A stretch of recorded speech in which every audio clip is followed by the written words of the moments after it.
Hi guys, it's Power Lunch Call. It was supposed to be Ashley, but instead you're stuck with me. And today I'm just going to be sharing a bit more of my story and a bit more detail than what probably I've ever shared before. So you're going to get the full story. So before we start, though, I do want to start with our Team Get Prayer. So give me a second to find that. I had it pulled up. Here we go. So Jesus, we just thank you and we praise you so much for all the blessings you have bestowed on us. And thank you so much for this team and the people you've brought to us. I'm in constant awe of your generosity. I pray for each one of our coaches and customers and ask that you bless them in a special way and help them along this journey. Help us to grow as a team and truly work together as one team that gives generously and has you as the utmost importance.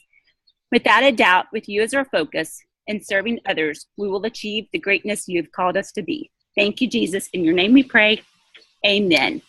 So first, I definitely want to say thank you to all of you guys that showed up. Certainly appreciate it. Let me manage the mute all. Sorry. Still not getting the right view here. Sorry.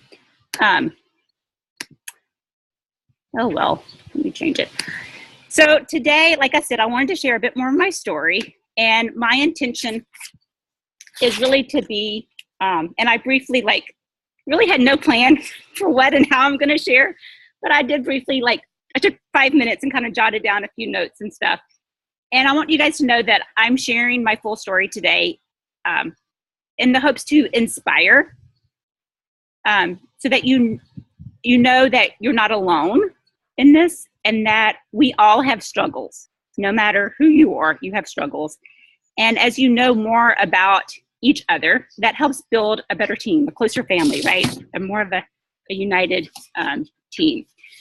So those are my intentions. And my intention is to be real and sincere and authentic. And a lot of what I'm going to share, I honestly have never shared before. So be patient with me.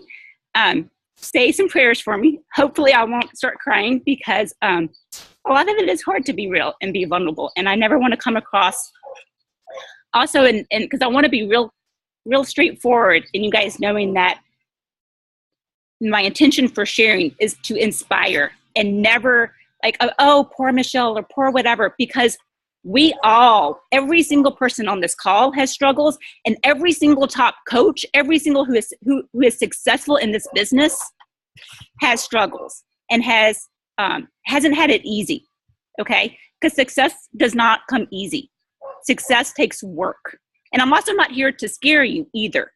So I wanted that to be upfront, the intentions of what I'm sharing here. So I'm going to go way back from the beginning and I'm going to pick on Kelsey. I love Kelsey. I can remember a conversation. I don't think she'd mind. I can remember a conversation. She's like, well, you just let things roll off of you. Like, it's so easy for you. And I was like, what? Like I don't have feelings or something. And that's not her intention at all. But I specifically remember that. And I'm like, what illusion am I giving to people? You know, we're all humans. We all have feelings and we all have our struggles. And so just so you know a little bit about me, my confidence has grown for sure in this business, and yours will too. The longer you do it, you will have more confidence. You have more confidence in the products as you see people and your customers get success after success after success. Of course, your confidence is going to go up. But when I first started, guys, I didn't have confidence. And if you knew my background, I don't even have confidence in myself in the beginning. So a lot of you may have watched my favorite video in which I share, back from the very beginning, I was in first grade, and my parents found a suicide note. First grade, I have the most awesome, loving family you could imagine. But what I also struggle with is I have a learning disability. So I never felt like I was very smart. Teachers, I struggled a lot in school, and that affects your confidence, and that affects your self-esteem, right? And I know my parents, I could see my parents worrying about me, like, am I going to be able to do well in school? And I could see them all, sorry, my husband's eyeing over me. I could see them, their concern. And what's that? So I'm on the power lunch call, and I'd really appreciate like no interruptions during this time. No, you're okay. So thanks. Yeah. Sorry. So I thought I told everybody. I have somebody here watching Emma, so that I have this time focused on you guys and be able to stay focused. So yeah, I struggled, with depression from an early age. I don't know why. And that has come, it's cyclical. Like it comes in and out. When things are great in my life, I don't struggle with that as much, obviously. But it's still, that's why the battle of the mind and your mindset is so important. That's why I do so much personal development, guys. Like this business has been a lifesaver in so many ways. And when I share in my favorite video how, I found exercise at an early age, thank goodness. 7th grade, I started cross country. Before that, I was 10 years old and a size 11, 12, so people think, oh, it's so easy for her. And I'm like, dude, like I work out because I'm a crazy, depressed, insane lady. So I didn't have confidence. I went into school psychology. Now maybe you understand a bit more of that why as well. Because obviously I wanted to help people like who had learning disabilities and know that they, they can do. So let me back up. I always felt like I had to prove myself too. So I did make straight A's in honor classes. In junior high, I wanted to be taken out of special ed against my teacher's recommendations and everybody's recommendations because the kids were picking on me. And I was put into classes with kids that were disruptive, and I wasn't being pushed. The material was like so elementary, like it wasn't helping me. And so I spoke up, to my mom, and they pulled me out. I wasn't able to take honor classes. So from that point on, I took honor classes and I made straight A's. And it was like, I had this drive, even in elementary school, because I saw the concern of my dad, like just like having to prove people wrong that I am smart, I can do this. And did that through working hard. And so for me, I did have to study. So my brother, he didn't make straight A's, but he never opened a book in his life. I, on the other hand, was constantly had, and to get through grad school and everything, I still read very slow. But I was in grad school. In my school psychology course, my school psych 101, kind of the first course in school psych, that I really learned even what a learning disability is, and that I had an average IQ. Like you can't be learning disabled and not have an average IQ. Like I always thought that I was dumb. And so, just that relief, like, oh, I am smart. Like a learning disabled, you can have actually above average IQ and still have a learning disability. So I'm just sharing a little bit of that history because we all have a history like that. We all have something that holds us back. I mean, I'm just sharing mine, right? And so with that, not much confidence, right? Suffered from depression, had to feel this feeling of having to prove people wrong, right? Created a very hard worker in me from an early age. Even in high school, I worked 52 hours a week during the summer. I worked through high school at a job, and I saved up for half of my tuition at a private school university because I saw the stress that it was causing on my family because I chose a private university. So that hardworking mentality and having to work hard has always been there. And I thank that and embrace that because it's part of what's made me successful as a Beachbody coach. And now I'm going to share a bit of that journey into Beachbody. And I'll share this too, even as a school psych, my internship year, they would I'd be on the phone with somebody because we worked in the office with like 8 other people. And they'd be like, oh no, girl, you get back on that phone and you call and you tell them like, it was more like assertiveness training 101, which honestly prepared me. It built up, not really my confidence, but it did make me more assertive and, not letting people walk all over you because I was certainly that kid that had friends and everybody would just walk all over me. And that was becoming the case in my work environment too, until, like I said, my internship year, in which everybody was like, it was really assertiveness training 101 for me. And then I got, as far as my field as a school psych, I was very good because I have that drive that I have to like, not be the best, but it's like, I have to prove people that I can do it. And it's not, and why do other people, like, who cares? Like, I'm just showing you, hey, we all have our hangups and our little problems or whatever. So then within the Beachbody world, I am very sensitive. So of course, the people getting no's, getting a lot of no's and that rejection and people unfriending you. And I'm trying to think of what else. And I look at Kelsey, because Kelsey, I think I've shared the most with. Like, what am I leaving out? Like, those things that happen to every single successful coach. And you're only successful if you make it through those. And I've shared with Kelsey, at least, like, it doesn't bother me now when I have a friend unfriend me, right? But oh my gosh, the first few, I totally remember. Now I don't even notice and I don't care. But what I'm trying to say is that's a part of you want to attract people like you. I had people unfriend me because I did the smiles. That's who I am, right? And if that annoys somebody, that's not my niche, Forgive, release, and bless. Forgive them, release them, and pray for true blessings upon them. That's a Danny Johnson, something I got from Danny Johnson. Personal development. It's gone a long way, guys.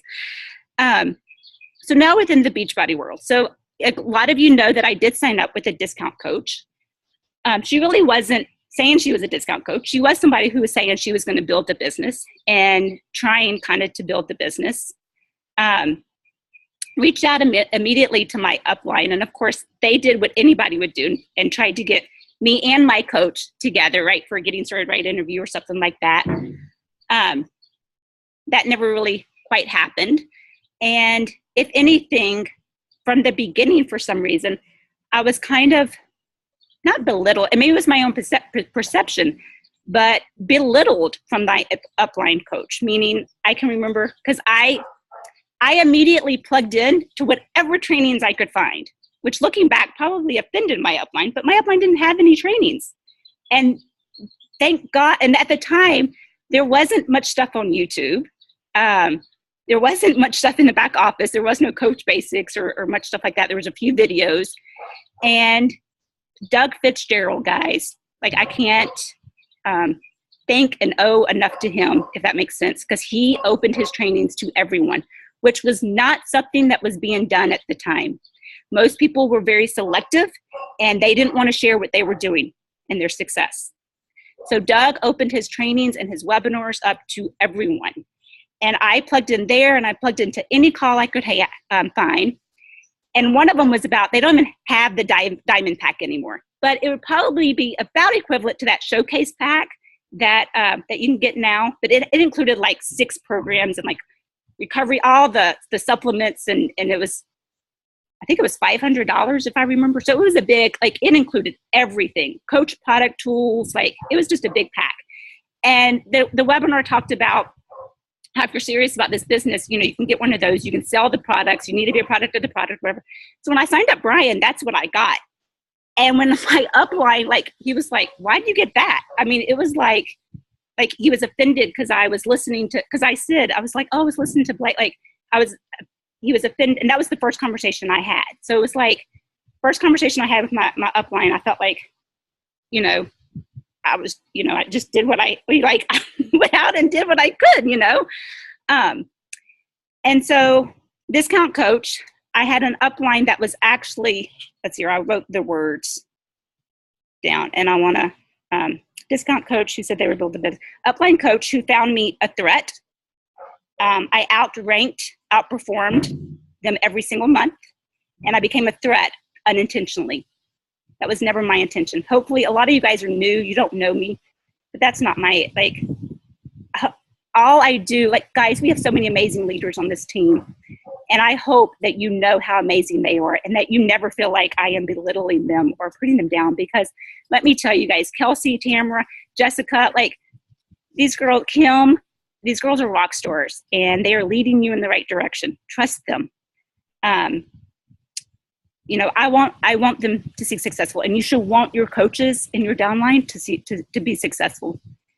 So I was a threat, and pretty much our team was sabotaged, put me down consistently in public because I was a threat. I didn't want to be seen as a leader. Actively recruited my customers and even my coaches and my leaders who showed potential were recruited. There's loopholes. You can sign up with a business entity, all different sorts of unethical, lack of integrity, crappy things that can happen. And I'm sharing that because we have integrity on this team.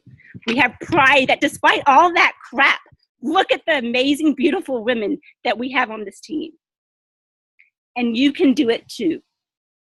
Okay? And it's not a poor me or poor Michelle or whatever, because I guarantee you every single successful coach has had crap and bullshit happen to them. Tommy Migrant had a like page go up, a private group page. Fuck Tommy Migrant was the name of the group. All his friends from high school put in there. Top 10 coach 2 times in a row. Changed thousands of lives. Has a huge downline and has made a significant impact on this company. Tara Carr, when she left Japan, same type of comments and crap happening. If you're not shaking things up, if you're not having crap said about you, you're not doing this as a business, as a successful business that is going to be and develop a 6-figure income. If you want everybody to like you and things to be perfect and smooth, which as pearls, having to learn to get over that, it can be hard. And that's what I'm saying here, that it's not, and I don't want to scare people. Like, that's not my intention here. But my intention is to say, and to inspire, because I think people think, oh, how easy Michelle had it or something. And then even with, and I shared with Brian before and asked, how much I could share and stuff like that. Brian was always supportive in the fact that, he wasn't ever like, oh, you can't do that. Or, I don't know how to say that. He wasn't not supportive, but he has never been encouraging probably until the last 2 or 3 months. And by encouraging, I mean saying, you can do this. You got this. I would do my first team call, and afterwards it was like, you're going to post that? Just constant topic stuff I don't know, after Summit, listen to Tracy Morrow, you should be giving out free samples. It's like, I used to do that. I don't do that anymore because of X, Y, or Z, that type of stuff. And I tell spouses now just to be encouraging. They don't need to be told what they're doing wrong or that they're talking too much on a call or, just to be encouraging. And then I'll share this in the sense that we all have different personalities. And this business has definitely brought Brian and I closer in learning more about our personalities and stuff. I love being a mom. I love it. I seriously and not everybody's like that. And that's okay. If you can't relate to that and you're like, oh my God, I've got to go to work to give me a break from my child. That's okay too. But I love it. I could sit there and do nothing but spend time with Emma and never do any work with Beachbody. That's what I enjoy. Okay. Brian, on the other hand, and we're different. Some dads love interaction. It'll be my work time. And I'll say, I've got to get, we've had this conversation. I'm like, Brian, I just need 2 hours a day. I can't watch her for 2 hours. Huge fight, for me just asking for 2 hours. He can't even watch her for 30 minutes. So sometimes I think people are like, oh, well, Brian's full-time home and you've got it so easy. I still, even last night, I was crying to Brian. I was like, I can't do it all. I can't clean the house. I can't cook, watch Emma, build a business. And this is our sole income, people. This is it. So if I don't work the business, we don't have income coming in, right? I mean, there's residual income. I put that pressure on myself, but it's I don't want to not, I want to work too, but I have to have some scheduled time. So instead of getting all upset about that, right? And trying to change him, right? Because he's a great father, don't get me wrong. But he cannot take a crying babe. He doesn't know how to read her. She'll be screaming at something. And I'm like, Brian, she wants that toy. Just give it to her, but he doesn't see that. And it's just different personalities. That's nothing wrong with that. But it'll be my scheduled work time and just watch her for 30 minutes. And even yesterday, I had a call with my assistant, a Zoom call. He's like, she's crying, Michelle, I can't do anything. And then like 2 minutes onto my Zoom call, here she comes, you know, and it's like, you know, so guys, like, yes, I still have a toddler. I still have, you know, life is still, it's not perfect, right? But I do the best I can. And we all have situations like that, right? And so what I was going to say, instead of getting upset about that, we problem solve. Unfortunately, we're at a point where we can afford. So we stuck her in Mother's Day out twice a week. So she goes to Mother's Day out on Mondays and Fridays. So that gives me time to get some work done. My mom, and of course, things happen still, right? They had Easter break and this break or whatever. It's a Monday and Friday. So like 1 month, I think she went one time, right? So, I mean, stuff still, you know, stuff isn't always perfect, right? It's called life. My mom watches her on Tuesdays and Thursdays for 3 hours. This week, my dad is having surgery, so that's out, right? So that's what I'm trying to say. Like, things still happen. And then we've hired somebody to come, and she does laundry and food prep if I have food prep for her once a week. And we started her off at like minimum wage, and we've upped her to $8 an hour now because she's worth it. She's fabulous. And like those things have been huge for us. And we have somebody that comes and cleans the house because I cannot do it all. And there are still times when I feel like last night was one of them for some reason, where I was just like, I can't, you know, I still, even though we have all that help, I'm still like, we need more help. Because all I want to do is focus on Emma and building my business and Brian, like our family time, right? Those are the things that are important to me. So I'm going to point out, like we did Mother's Day out and stuff like that, but we hired the person who we hired to come and do some laundry and fold the clothes and put it up and meal prep. Like I could have hired her to come and sit with Emma, right? But that's not what I want. I want her to come to do or clean the house, do those other things. So I have time with Emma, if that makes sense. So that's really it. I just wanted you guys, let me see if I had anything else on these notes here. I want to reiterate that I'm sharing this because I know a lot of you can look and compare, and you always think from the outside how easy things are for everybody else. It's not easy for anyone. We have people on this team, and you guys don't know that. You don't know who they are and which ones. We have more than one person with alcoholic husbands and abusive situations. And we have people on this team, like there's so many beautiful women on this team, and you don't know what goes on. You don't know the crap that goes on in people's lives and how much you are needed and how encouraging and uplifting each one of you are and what you have to offer to this team and the joy and the bright light and that you bring to this team. And know that I truly appreciate every single one of you, but I know our team does too. No matter if you're a discount coach, a rockstar coach recruiting like crazy, if you're a coach, you know, in and out, inconsistent, it doesn't matter. We appreciate you. And so that's all I got, guys. Thanks for for listening to me ramble and allowing me to share more of my story, basically. And hopefully it did offer some inspiration and encouragement. So that's it. If you guys do have some questions, I'll open it up. If you have any questions or anything, you can unmute yourselves. Otherwise, we'll take off. Doesn't look like anything. So I'm going to end with God bless you all. I love you all. Oh, go ahead. I was just going to say, good job, Michelle. Thank you, Kelsey. So thanks, guys. See you later. Thanks, Michelle.